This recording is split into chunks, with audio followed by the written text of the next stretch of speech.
Bíblias no livro do profeta Malaquias. Malaquias fica antes de Mateus, é o último livro do Antigo Testamento. Profeta Malaquias.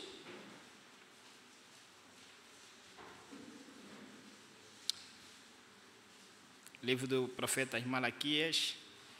Vamos dar sequência à nossa série de exposição neste livro.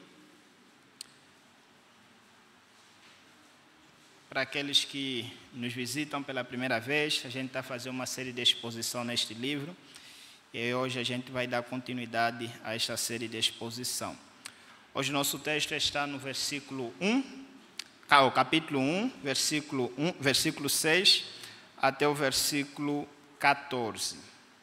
Malaquias, capítulo 1, versículo 6 até o 14.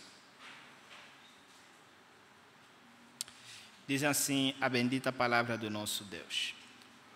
O filho honra o pai, e o servo ao seu senhor.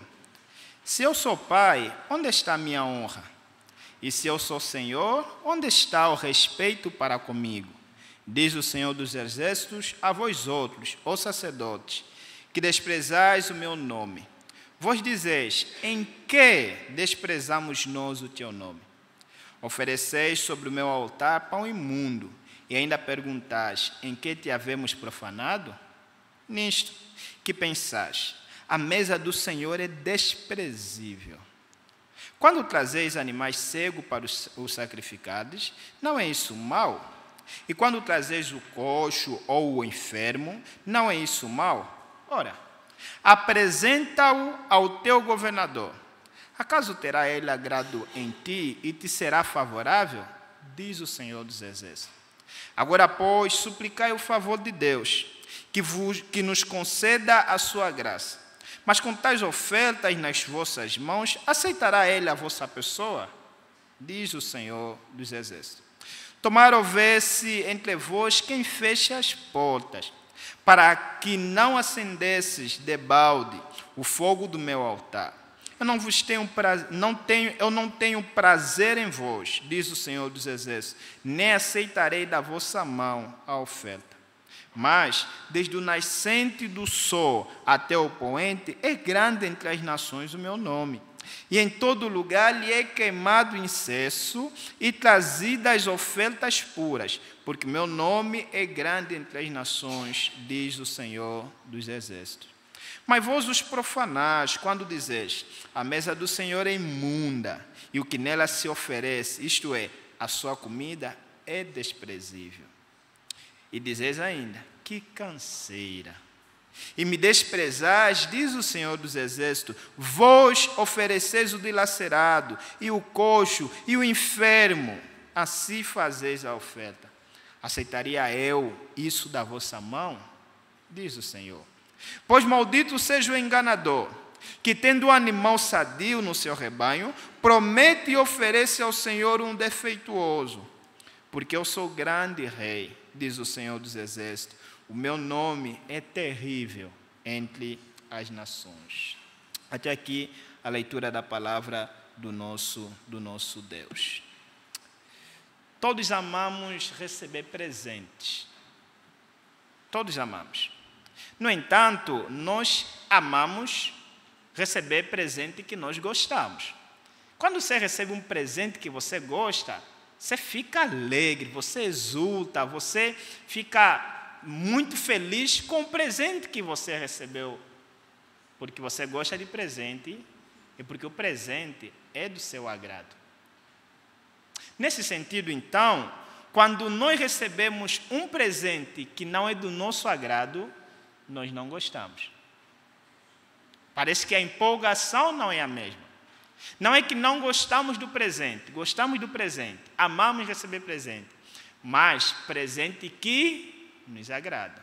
Nesse sentido, eu acho que dar presente é uma arte, porque você precisa conhecer o gosto da pessoa, a fim de você dar para esta pessoa aquilo que a pessoa gosta. Nesse sentido, dar presente eu chamaria de uma arte. Você precisa conhecer a pessoa, a fim então de dar para essa pessoa aquilo que ela gosta. E o que podemos falar com relação ao culto? Meus irmãos, o culto é o momento onde a igreja se reúne e nós nos apresentamos ao Senhor e prestamos ao Senhor o culto ao nome do Senhor. Exaltamos, glorificamos, louvamos o nome do nosso Senhor. Mas será que o Senhor se agrada do culto? É claro que o Senhor se agrada. O Senhor ama quando o seu povo se reúne para adorar. Lemos aqui vários textos em Salmos, dois textos em Salmos que nos convocam a adorarmos ao Senhor, nos convocam a cultuarmos ao Senhor. Mas Deus, apesar ou a despeito de Ele gostar, de Ele amar quando o seu povo se reúne para o adorar, não é qualquer adoração com o qual o Senhor tem agrado. Não é com qualquer tipo de culto que o Senhor se agrada, que o Senhor tem prazer. Pois bem, meus irmãos, o texto de hoje vai então nos mostrar essa cena que é apresentado, que nós acabamos de ler aqui. O Senhor aqui vai condenar o culto que o povo de Israel estava tendo, porque era um culto que não era de acordo com o agrado do Senhor. O Senhor gosta que o seu povo cultua, mas não de qualquer jeito, não de qualquer maneira. Portanto, no dia de hoje, gostaria de trazer a exposição, baseada nesse nosso texto, sobre o tema, o culto que não agrada a Deus. O culto que não agrada a Deus. Meus irmãos, no sermão anterior, nós vimos que Deus começa apresentando a sua sentença, e a primeira declaração que vimos no sermão anterior é a declaração do amor de Deus para com o povo de Israel. O Senhor começou falando do seu amor soberano para com o povo de Israel. Essa é a primeira declaração das 6 declarações que o Senhor levanta, que o Senhor apresenta para com o povo de Israel. A segunda declaração, então, está no nosso texto e diz respeito ao culto ao Senhor. E aqui o Senhor vai apresentar condenação ao culto que o povo de Israel estava prestando a Ele. Por isso, então, gostaríamos então de falar hoje sobre o tema, o culto que não agrada a Deus. A primeira coisa que nós vamos ver está no versículo 6 até o versículo 11. Respondendo então à questão, qual é o culto que não agrada a Deus? E a primeira coisa que nós vemos aqui, do versículo 6 até o versículo 6, é o culto que não agrada a Deus, é o culto que não é prestado segundo a prescrição de Deus. O culto que não é prestado segundo a prescrição de Deus é um culto que não agrada a Deus. Essa é a primeira coisa que nós vamos ver. Olha então como que o texto começa. O filho honra o pai e o servo ao seu senhor. Veja, aqui o Senhor começa apresentando uma declaração normal, ou fazendo uma afirmação que é do senso comum de todos. Todos nós concordamos que o filho honra seu pai, que o servo honra ao seu senhor, tem respeito para com seu senhor. Isso é uma declaração que todos nós sabemos. Tanto é que quando um filho não honra seu pai, todos nós achamos que é um mal. Por quê? Porque sabemos que o bem é o filho honrar ao seu pai. Quando um servo não honra, não respeita ao seu senhor, nós vimos isso como mal, porque o bem é um servo honrar, respeitar ao seu senhor. Então, Deus, por meio do profeta Malaquias, começa já jogando balde de água fria no povo, apresentando uma afirmação que todos nós sabemos que é verdadeira. Agora, então, o Senhor continua. Se eu sou pai, onde está minha honra? Se eu sou Senhor, onde está o respeito para comigo? Diz o Senhor dos Exércitos, a vós outros, ó sacerdotes, que desprezais o meu nome. Então o Senhor, depois de dar essa afirmação, essa declaração afirmativa, essa verdade universal, Ele questiona. Se eu sou pai, onde está a minha honra? Se eu sou Senhor, onde está o respeito para comigo? Meus irmãos, nós conhecemos muito bem, o Antigo Testamento fala muito sobre isso, de Deus sendo o pai do povo de Israel. Deuteronômio 8, versículo 5, fala sobre isso, de Deus como sendo o pai de Israel, e Israel como sendo o filho de Deus. Bem como também fala de Deus como Senhor de Israel. O livro de Êxodo, capítulo 20, versículo 1, antes de Deus dar os 10 mandamentos, ele começa com esse prefácio maravilhoso, dizendo o seguinte: eu sou o Senhor, teu Deus, que te tirou da terra da escravidão. Ou seja, o Senhor declara sendo o Senhor, o Deus declara sendo o Senhor do povo de Israel. Então é um fato que Deus é pai de Israel, Israel é seu filho, Deus é Senhor do povo de Israel, porque libertou o povo de Israel da escravidão, e Israel então é servo do Senhor. Mas há uma coisa aqui contrária disto que poderíamos se esperar, é que esse povo de Israel não estava dando a devida honra a Deus, que é o seu Pai, não estava dando o devido respeito ao Senhor Deus, a Deus que era o seu Senhor. Ele fez uma declaração: o filho honra o seu pai, o servo honra o seu Senhor, respeita o seu Senhor. Agora, eu sou pai de vocês, onde está a minha honra? Eu sou Senhor de vocês, onde está o respeito para comigo? É Deus indagando o povo de Israel. Então o Senhor vai apresentar isso, e o Senhor vai apontar aqui os sacerdotes como os responsáveis em desonrar, pela falta da honra e respeito devido ao Senhor Deus. Ele vai dizer: diz o Senhor dos Exércitos, a vós outros, os sacerdotes, que desprezais o meu nome. Meus irmãos, aqui os sacerdotes são tomados como os responsáveis pela essa desonra, por essa falta de respeito para com o Senhor Deus. Isso por quê? Porque os sacerdotes eram aqueles que eram responsáveis, foram escolhidos da tribo de Levi, o responsável para liderar espiritualmente o povo de Israel. Eram aqueles que deveriam instruir o povo de Israel, seja em relação ao sacrifício, como em relação à vida na aliança, a vida do povo de Deus na aliança de Deus. Eram aqueles então que deveriam ofertar, apresentar os sacrifícios para ofertar ao Senhor Deus. E eles sabiam muito bem qual era o tipo de sacrifício que o Senhor requeria. Eles sabiam muito bem qual era a adoração que agradava ao Senhor. E o Senhor então vai chamar a atenção a esse sacerdote e vai dizer: vocês desprezam o meu nome. Ao falar isso, não que Deus esteja inocentando o povo também é culpado, como nós vamos ver daqui a pouquinho. Mas aqui então está tomada a liderança como sendo, os sacerdotes como sendo aqueles que estão na frente da liderança, aqueles que estão para liderar o povo de Deus.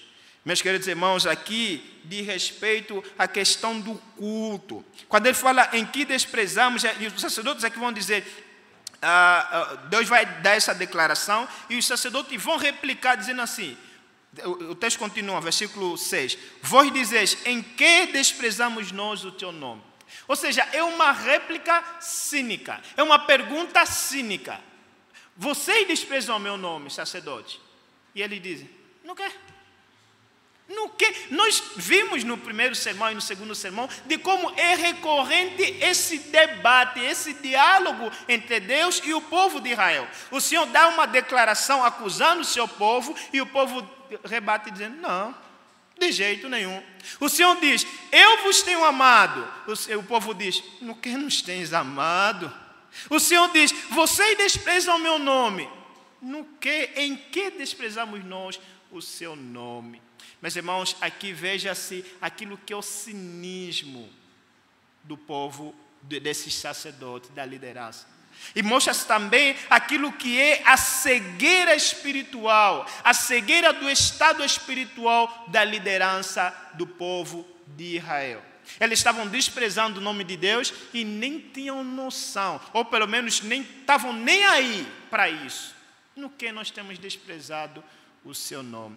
Aí o Senhor então vai descrever o que é esse desprezar o nome dele. O Senhor diz respeito a quê? Esse desprezar diz respeito ao quê? No versículo 7 então, até o versículo 10, o Senhor então vai apresentar que o nome dele é desprezado pela corrupção do culto, pela corrupção da adoração. Esse que ali vai apresentar. Ele vai dizer, ofereceis sobre o meu altar, versículo 7, pão imundo, e ainda perguntais, em que te havemos profanado? Nisto que pensais, a mesa do Senhor é desprezível. Então o Senhor aponta no que os sacerdotes têm desprezado o nome do Senhor. O Senhor diz, vocês oferecem sobre o meu altar pão imundo.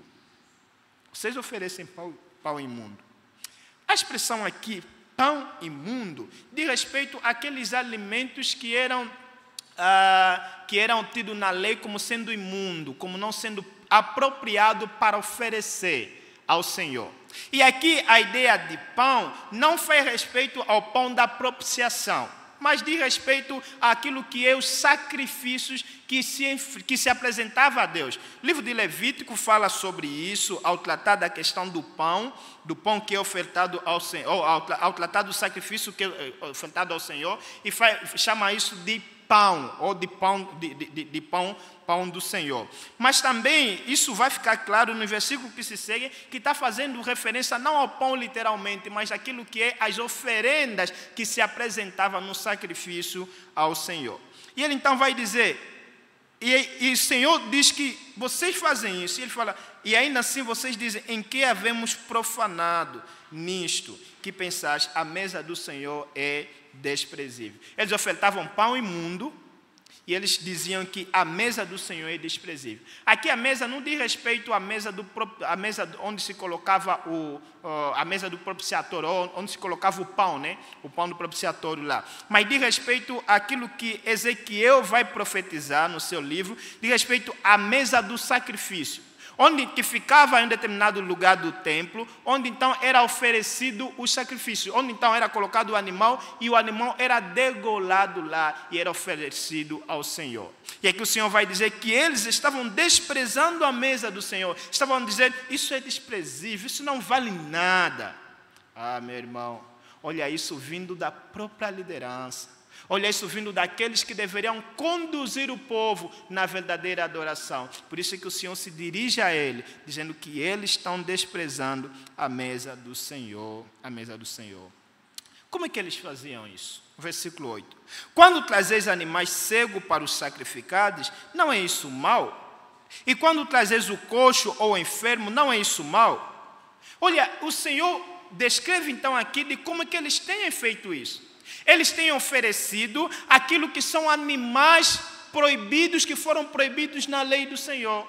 O Senhor determinou que o seu culto, a sua adoração do povo de Israel no Antigo Testamento, os sacrifícios para expiar pecado, fosse mediante a oferta de animais. Esses animais deveriam ser sacrificados e o seu sangue deveria servir de expiação, simbolicamente, de expiação para o pecado do povo de Israel. Esses sacrifícios o tornavam aceitável diante do Senhor. Mas o povo de Israel foi especificamente orientado a apresentar animais puros, a apresentar animais saudáveis, animais perfeitos. Isso está lá em Levítico, no livro de Levítico, no capítulo 22. Eles então deveriam apresentar aqueles que são animais, né, que estão em bom estado, que estão em estado de perfeição. Mas aqui eles faziam exatamente diferente disso. Em Levítico 22, o Senhor vai dizer, disse mais o Senhor a Moisés, falarão e aos seus filhos e a todos os filhos de Israel, e diz-lhes, qualquer que da casa de Israel ou dos estrangeiros em Israel apresentar a sua oferta, quer em cumprimento de seus votos ou como oferta voluntária, que apresentar ao Senhor o holocausto, para que seja aceitável, oferecerá macho sem defeito, ou do gado, ou do rebanho de ovelhas, ou de cabras. Porém, todo o que tiver defeito, esse não oferecereis, porque não será aceito a vosso favor. Então, tinham animais específicos que deveriam ser ofertados, e esses animais tinham de estar em perfeitas condições. Mas você observa, então, no versículo 8, que o povo fazia diferente daquilo que estava prescrito. O Senhor determinou quais animais deveriam ser ofertados para o sacrifício, e assim eles deveriam ser aceitos, o seu sacrifício diante de Deus, mas eles aqui estavam oferecendo diferente daquilo, exatamente daquilo que o Senhor proibiu. Estavam oferecendo animais coxos, animais enfermos, animais cegos, e o versículo 13 ainda vai falar que eles ofereciam também animais dilacerados.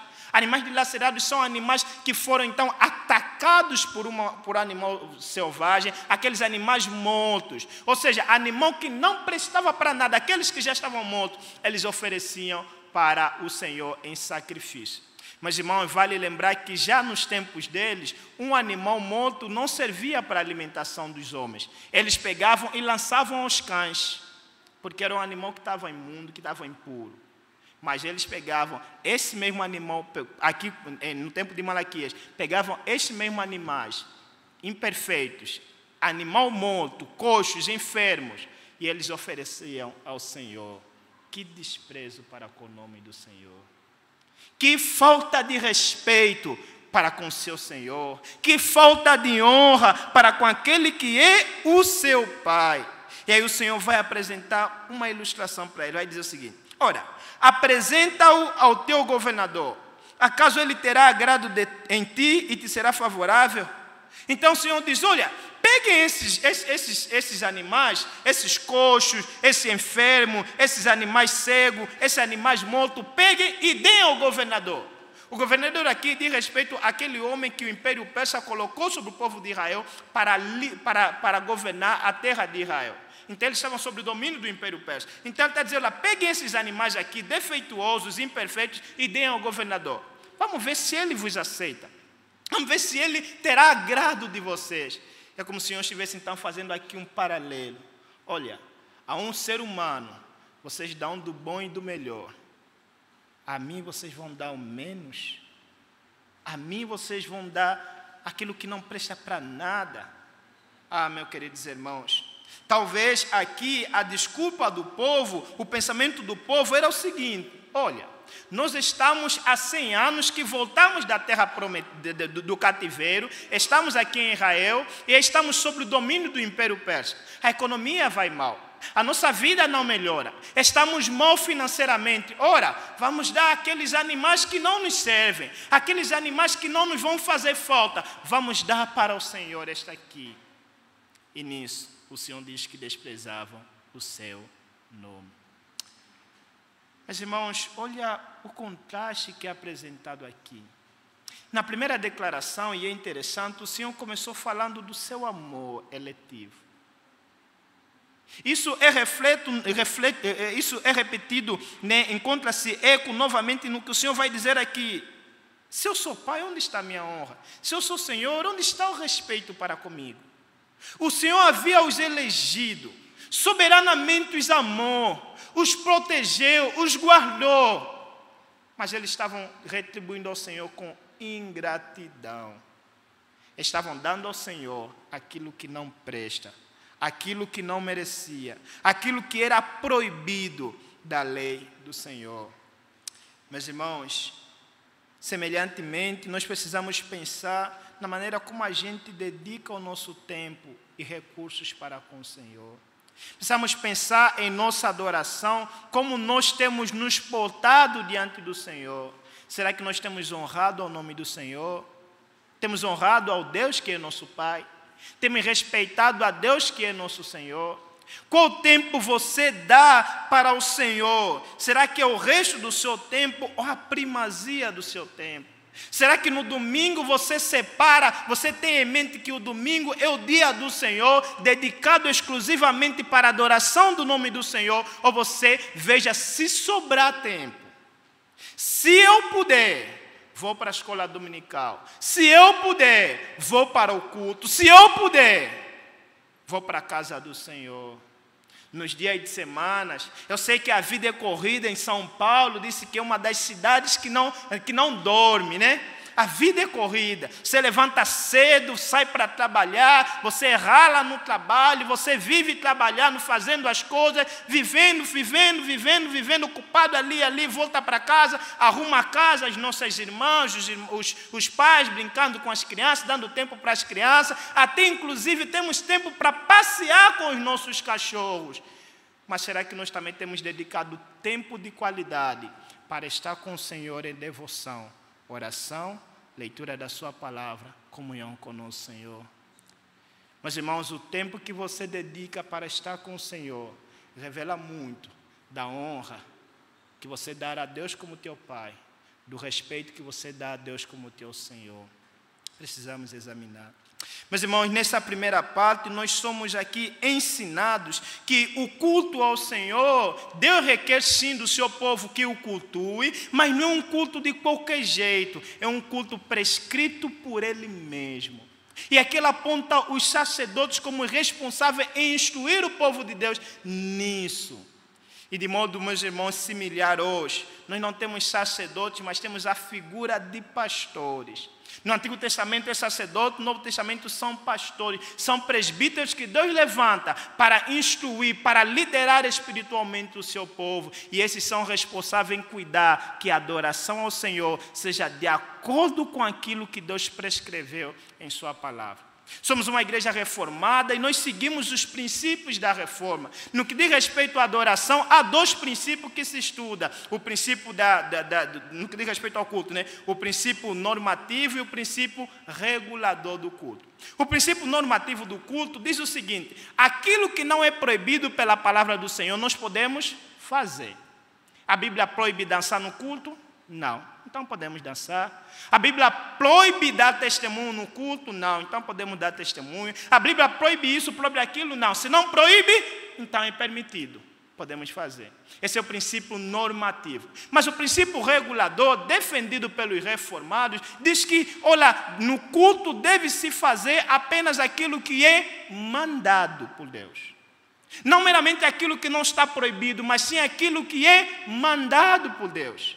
A Bíblia diz que devemos dançar no culto? Não, então não vamos dançar. A Bíblia diz que devemos ter testemunho no culto? Não, então não vamos ter. A Bíblia diz que devemos ter aquilo que não está determinado pela palavra do Senhor para o culto, não deve ter no culto. E os pastores zelam por isso. Ah, meu querido irmão, é por isso que nossos cultos reformados são cultos conforme bem orientados pela palavra do Senhor, porque nós fazemos aquilo que somente as Escrituras determinam que devem ser feitos. Vira ou mexe, às vezes nós ouvimos de algum membro da igreja dizer o seguinte: nas igrejas reformadas, na igreja presbiteriana, o culto é tão fechado.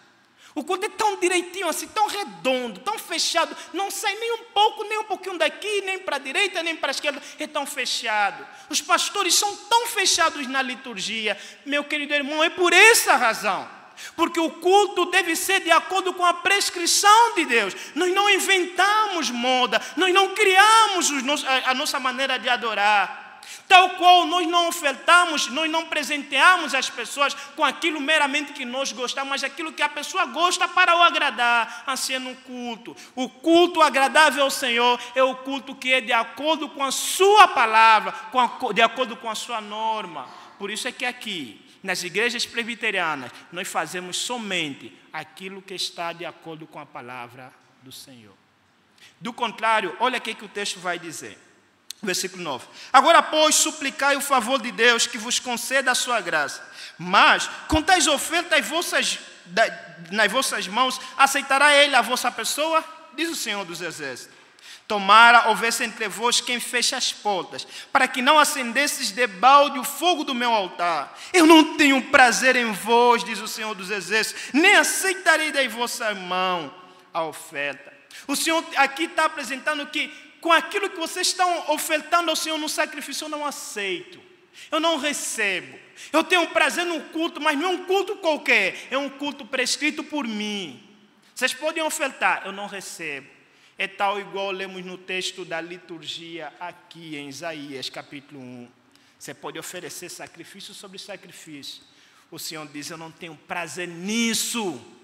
Porque, meus irmãos, o Senhor, aqui então, nós aprendemos que se for para adorar, não de acordo com a vontade de Deus, mas sim de acordo com a nossa vontade, mais vale não adorar, mais vale não cultuar. Aqui aprendemos, meus queridos irmãos, e aqui somos repreendidos naquela fala, naquela tola noção que se diz por aí no mundo evangelical. O que vale no culto, o que vale na adoração é que? A intenção. Não. O que vale no culto é o que foi prescrito pelo nosso Senhor. Aquilo que Deus disse é o que nós devemos fazer. Não é intenção, não são nossas imaginações. Versículo 11, o Senhor vai dizer: mas desde o nascente do sol até o poente, é grande entre as nações o meu nome, e em todo lugar lhe é queimado incenso e trazido ofertas puras, porque o meu nome é grande entre as nações, diz o Senhor dos Exércitos. Esse versículo 11 faz um contraste com tudo aquilo que ele apresentou até aqui. Veja, o versículo 10 termina dizendo o seguinte: tomara entre vós os sacerdotes houvesse alguém que se levantasse e fechasse as portas do templo, porque eu não suporto esse vosso culto, eu não suporto essa vossa adoração, vocês estão fazendo tudo errado, vocês estão desonrando o meu nome, eu sou grande, mas vocês me têm desonrado, vocês têm me desonrado. Ele vai dizer: tomara que fechem as portas. O Senhor prefere que não haja adoração do que a nós adorarmos de acordo com o gosto do freguês. Meus irmãos, no versículo 11, nós aprendemos, meus irmãos, que o Senhor, apesar de nós, parece que no versículo 10 você lê, você vai falar: tá, e se fecharmos o templo, então Deus vai ficar sem adoração. Quem vai adorar a Deus? Meus irmãos, Deus não é Deus por causa de nós. Deus aqui apresenta um desejo radical por causa daquilo que é o seu nome, que é um nome grande. Sem nós, Deus continua sendo Deus. Mas nós sem Deus, não continuamos sendo nós mesmos. Não continuamos sendo nós mesmos. Deus não precisa do nosso culto. Nós é que precisamos cultuá-lo. Deus não aumenta em seus atributos, em sua grandeza, em seu nome, quando nós o cultuamos. Deus não deixa não torna-se grande quando o adoramos e não torna-se pequeno quando deixamos de o cultuar. Não. Deus continua sendo Deus. Aliás, antes de você e eu nascermos, antes do mundo vir à existência, Deus já era Deus. Ele não precisa de você. Ele não precisa de mim. Nós é que precisamos dele. Nós é que precisamos cultuá-lo. Pois, como diz o breve catecismo, o fim principal do homem é o quê? Adorar a Deus e alegrar-se nele para sempre. A nossa alegria está na adoração ao nome do Senhor. Ademais, no versículo 11, Deus apresenta aqui que se nós não o adorarmos, não que ele vai ficar sem adoração, pois Deus é soberano para levantar outros adoradores para o adorarem. Outros para o adorarem. É o que ele vai dizer no versículo 11. Os tradutores têm tido dificuldade em traduzir esses textos, esse versículo 11, traduziu o tempo verbal do versículo 11, porque encontram um problema teológico aqui. Ele vai dizer: mas desde o nascente do sol até o poente, é grande entre as nações o meu nome, e em todo lugar lhe é queimado incenso e trazido ofertas puras. Ou seja, se formos traduzir no tempo presente, vai se dizer então que o nome do Senhor é grande entre as nações, e em todo lugar é trazido oferta ao Senhor, oferta pura. Aqui falando de outras nações, e nós sabemos que isso não é verdade. As nações pagãs não adoram ao Senhor de acordo com a prescrição do Senhor. Quem recebeu a revelação de como Deus quer ser adorado é somente o povo de Israel. Então, os tradutores têm então entendido que aqui o verbo deve ser traduzido no tempo futuro. E não há problema em traduzir no tempo futuro, pois o verbo aqui abre margem para isso. Não fecha apenas na questão do tempo presente, mas pode também ser traduzido para o futuro. Desse jeito, então, pode-se dizer o seguinte: mas desde o nascente do sol até o poente, é grande entre as nações o meu nome, e em todo lugar lhe será trazido, ou lhe será queimado incenso, e lhe será trazida ofertas puras. Ou seja, aqui Deus então está apontando para questões escatológicas, falar dos tempos futuros. Há um tempo determinado por Deus, onde as nações haverão de adorar ao Senhor numa adoração verdadeira, diferente do que o povo de Israel estava fazendo. E aqui, meus queridos irmãos, nós sabemos muito bem que faz referência àquilo que é o coração endurecido do povo de Israel, o qual então Deus depois vai dizer que o próprio Senhor Jesus Cristo vai falar em Mateus que o reino vos será tirado e será dado a outro povo. O Antigo Testamento e o Novo Testamento falam muito sobre isso. Paulo, por exemplo, ao citar Oseias, quando falou desse assunto em Romanos 9, ele diz: Assim como também diz em Oséias: chamarei povo meu, ao que não era meu povo, e amada a que não era amada. E no lugar em que lhes disse: vós não sois meu povo, ali mesmo serão chamados filhos de Deus. Romanos capítulo 9, versículo 25 a 26. Então vemos aqui, meus queridos irmãos, que Deus então tem em vista ao alcance de outras nações. O Israel foi amado, escolhido e preservado por Deus, mas eles estavam se mostrando ingratos para com Deus. Não lhe deram a devida honra e o respeito.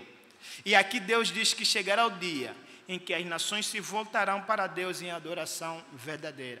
É dessa adoração que Deus terá prazer. As nações pagãs conhecerão a Deus e lhe prestarão culto verdadeiro ao Senhor. Meus queridos irmãos, não precisamos fazer muito raciocínio, muita análise de raciocínio para perceber que essa verdade já se cumpriu, pelo menos parcialmente. Você e eu não somos do povo de Israel, somos dessas nações pagãs que é falado aqui nesse texto, o qual fomos alcançados pelo nosso Senhor Jesus Cristo, e agora nós o adoramos, nos reunimos para o adorar em espírito e em verdade. Hoje o Evangelho se espalhou para o mundo todo, e todos aqueles que têm sido alcançados pelo Evangelho de Cristo têm adorado ao Senhor em espírito e em verdade. O povo de Israel foi endurecido, o Evangelho foi dado para o povo para as nações gentílicas. Não que dentro de Israel não vai ter pessoas salvas, vai ter sim, mas isso está espalhado agora para todos os povos, todas as nações. Agora o culto não é apenas no lugar lá em Jerusalém, mas em todos os lugares onde o povo de Deus se reúne em espírito e em verdade, pode adorar ao Senhor na verdadeira adoração, na adoração que é do agrado do Senhor. Meus irmãos, é claro que isso acontece mediante a morte do nosso Salvador. Isso acontece por causa o nosso sacerdote, que é um sacerdote muito maior do que os sacerdotes do Antigo Testamento. É um sacerdote em maior qualidade do que esses sacerdotes aqui, que estavam negligenciando o nome do Senhor. Estamos a falar daquele que é não somente o nosso profeta, não somente o nosso rei, mas o nosso sacerdote. O nosso Senhor Jesus Cristo, aquele que não oferece animais, mas Ele mesmo se ofereceu, Ele mesmo sendo sacerdote, e Ele mesmo sendo aquilo que é a oferta que deveria ser apresentado sobre o sacrifício. O livro de Hebreus, falando sobre isso, ele vai falar disso que estava, do cumprimento disto aqui, Hebreus capítulo 10. Ora, visto que a lei tem sombra dos bem-vindouros, não a imagem real das coisas, nunca jamais pode tornar perfeitos os ofertantes. Com os mesmos sacrifícios, ano após ano, perpetuamente eles oferecem.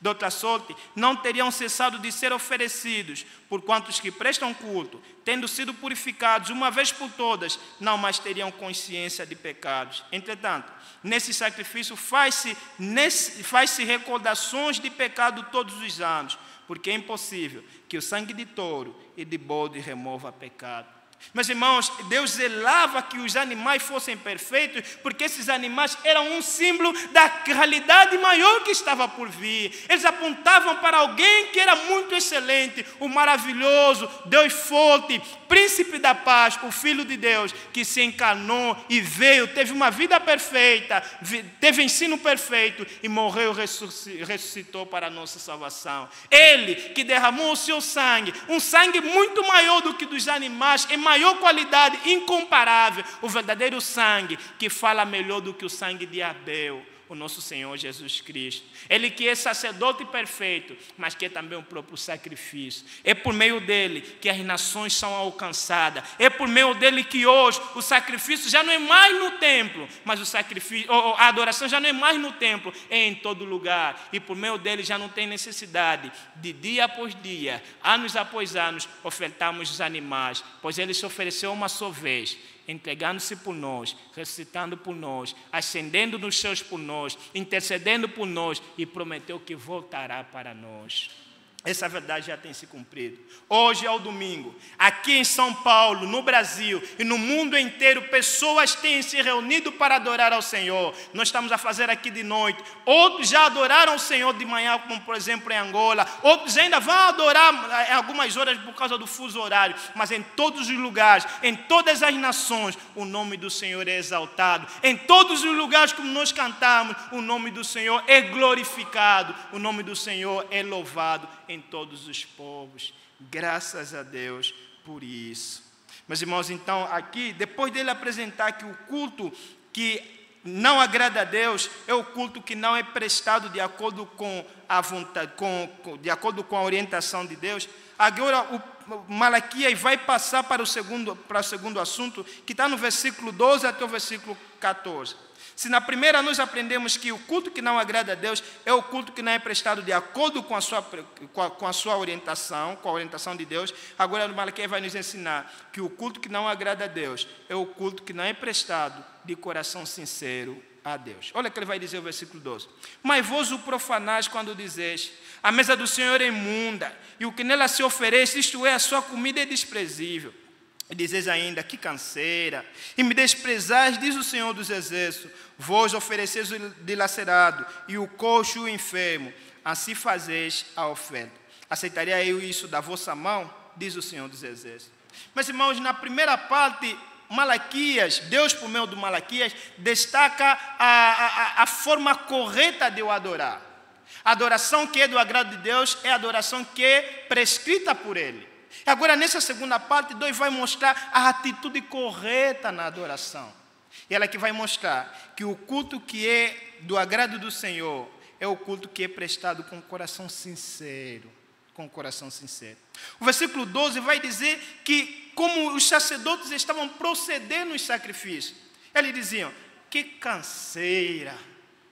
Eles estavam lá ofertando os animais, apresentando o sacrifício, mas eles se cansavam disso, achavam um fardo pesado, parece que não tem sentido nenhum ter que passar a ofertar o sacrifício ao Senhor. A adoração ao Senhor parece que não faz sentido. Meus irmãos, parece que o que motivou isso é o fato deles estarem 100 anos sobre o Império Persa, 100 anos nas dificuldades, 100 anos sem o cumprimento das profecias de restauração ditas por profeta Ageu, por profeta Zacarias e por outros profetas que os precederam. Eles não estavam conseguindo desfrutar, não estavam conseguindo enxergar o amor de Deus para com a sua vida. E creio que por causa disso, eles estavam ofertando qualquer coisa.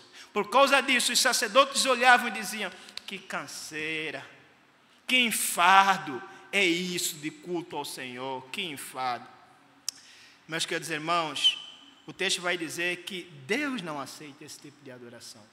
Deus não só não aceita a adoração que não é de acordo com a sua palavra, como também não aceita a adoração que não é de coração sincero a Ele. Precisamos combinar essas duas coisas. A adoração de acordo com a palavra de Deus, mas também a adoração com coração sincero. Porque nós podemos ter um culto bem ordenado biblicamente, mas um culto que não é oferecido com alegria. Um culto que não é oferecido com o coração pronto, com o coração sincero, com o coração devotado. Você pode vir para a igreja e dizer, mais um domingo. Mais um domingo para ir para a igreja. Mais um domingo para ter que se reunir com aquele povo chato da igreja. Mais um domingo que eu tenho que ir para a igreja, porque se eu não for para a igreja, na segunda-feira, vou receber a mensagem do reverendo Tiago. Meu irmão, está tudo bem? Meu irmão não apareceu para a igreja por quê? Mais um domingo. Meus irmãos, queridos irmãos oficiais, permitam-me falar para vocês. Vocês são líderes da igreja, líderes espirituais desse povo. E vocês foram chamados por Deus para isso. Nunca achem ser um enfado, nunca acham ser um fado ter que vir ao culto, prestar culto ao Senhor, adorar ao Senhor. Nunca venham para o culto só porque você, líder, tem que vir para o culto. Venha de coração alegre, de coração sincero. Não meramente porque se você não vir, aí o pastor vai te puxar, vai dar um puxão de orelha, aí os membros vão perceber, não. Lembra que antes de você ser o líder da igreja, antes de você ser um oficial, você é um crente, você é um adorador. E igual a todo mundo, você precisa vir para adorar. Crianças, vocês precisam vir para o culto, não meramente porque o papai está mandando vir para o culto. Não porque o papai diz, você vai para o culto querendo ou não. Você precisa vir para o culto, mas você precisa vir com o culto com o coração sincero, com alegria, como nós aprendemos hoje na escola dominical. É com alegria que devemos vir para a casa do Senhor. O salmista no Salmo 122 diz, alegrei-me quando me disseram, vamos à casa do Senhor. É com alegria que devemos vir, prestar o culto ao Senhor, não com enfado, não com tristeza, mas com um coração sincero, como nós cantamos, em espírito, em verdade, te adoramos, Rei dos Reis e Senhor. Ele que é o nosso Pai, que merece a nossa honra. Ele que é o nosso Senhor, que merece o nosso respeito. Portanto, meus irmãos, no dia de hoje aprendemos que o culto que não agrada ao Senhor é um culto que não é de acordo com a sua palavra, mas também é um culto que não é de um coração sincero. Aqui vemos combinado duas coisas, precisamos combinar duas coisas no culto, se quisermos agradar ao nosso Senhor. Precisamos combinar a forma, ou seja, o culto tem que ser de acordo com a palavra do Senhor, mas também precisamos combinar a atitude da adoração. O culto tem que ser de um coração sincero, de um coração devotado, de um coração alegre, adorando ao nosso Senhor. Que o Senhor nos abençoe com a sua palavra. Amém. Devolvo a palavra ao reverendo Tiago.